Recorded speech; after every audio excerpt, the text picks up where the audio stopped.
What is up, my little baby internet land? I am Lynn, and welcome to my channel. Welcome back to my channel. If you're new here, I do some sort of artsy crafty thing while I talk about whatever is on my mind grapes. And because I'm an American, what's on my mind grapes right now is what in the world is going to happen to our government, right?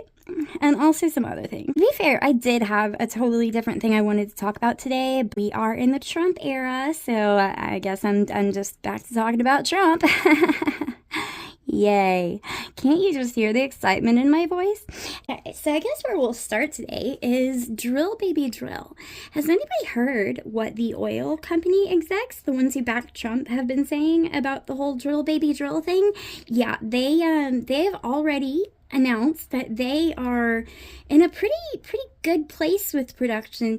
Actually, they are in such a place with production that they would like to, maybe shore up demand a little bit. Now, if you didn't pay attention in economics class, shore up demand a little bit means we're just going to set it to the side, let our supply just kind of hang out there and see if we can shore up demand and increase the prices so that we get higher profits, right? Profits. You know, I don't think we're going to be drilling, baby drilling, because we actually have done a pretty good job during the Biden administration of finding new places to drill, or new places to frack, where it wouldn't be environmentally damaging to the people, places, or things. And we're in a good place. But if you stop producing it at that level, what's going to happen is what happened at the end of the Trump presidency, and that would be the gas prices during the first portion of the Biden administration. So yeah, those prices are going to go up if they stop drilling, and that's exactly what they want him to give them the go-ahead to do, right? Yay. So next on my little list here is Elon went and published some names. And while he didn't dox anybody, I mean, it's publicly available information. Oh no, you fell. It's absolutely publicly available information, right? But, guys, these are just bureaucrats doing their jobs. And now his however many million, bajillion, gazillion followers he has on Twitter now, those people like to take what he says as, a target, and now he's just put a bunch of targets on a bunch of people's backs, or he's just trying to intimidate them into quitting, for their safety, of course. That's not cool. Corporate intimidation does not belong in our government. That is not a place where you should be fearful of losing your job because some oligarchic billionaire comes up from behind and is like, oh, I can save money. There's going to be hard. There's going to be hardships, guys. But I can save us some money. Do you remember when he was just the dude who wanted to, solve world hunger? Good times. Let's talk about some Pete Hegseth, okay?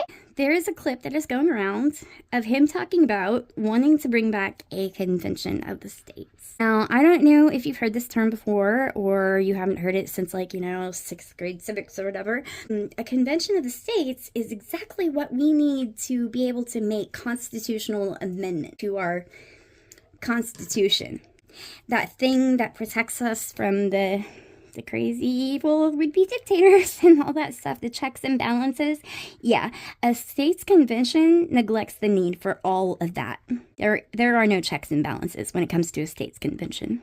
And he wants to put it in effect. He wants to get the states together and see if we can go ahead and implement some of these Project 2025 changes. The ones that Orange Man said weren't a thing, and then they came out the day after the election, haha, fooled ya. That was the plan all along. In order for those changes to go and to happen and to be a thing that changes our democracy to its very core, we would need a states convention. And Pete Hegseth wants a states convention. So keep that in mind, because that's what we've been holding on to as our last little bit of insurance. It's we can't make that many changes to the country because inevitably at the end of the day, it requires 2/3 of the states coming together to make changes to the Constitution. He wants to bring 2/3 of the states together to make some changes to the Constitution. So just keep that one in mind. It's coming. It's coming. I don't know when, but it's coming. And the last thing I really want to talk about today, because I guess today is going to be just a short video, which is fine because I don't exactly have a ton of battery power left on my phone right now. Those tariffs, yeah, let's talk about those. You know, tariffs, I keep seeing in the comment section of all of these videos, even Fox News is finally admitting that, yeah, the tariffs are going to raise prices. I keep seeing in these comment sections about how the tariffs should just be encouraging you to buy American. And that's like super, super well and good and all. But America hasn't had a very large manufacturing sector for a very long time now. It's just not where our economy has gone, really.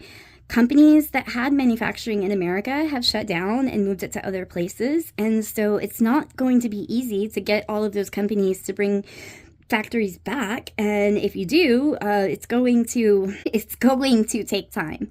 This is not something that's going to be quick. In the meantime, though, everybody is going to feel the effects of this.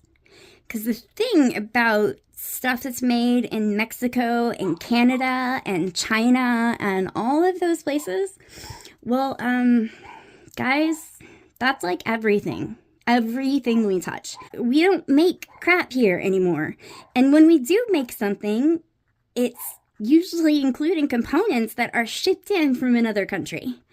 So these tariffs are going to affect like every part of our lives. Be aware that buying American is ultimately, I believe, the goal of these, yes. But until we can get to that point, shit's gonna be pricey, okay? Remember, the 5th of November.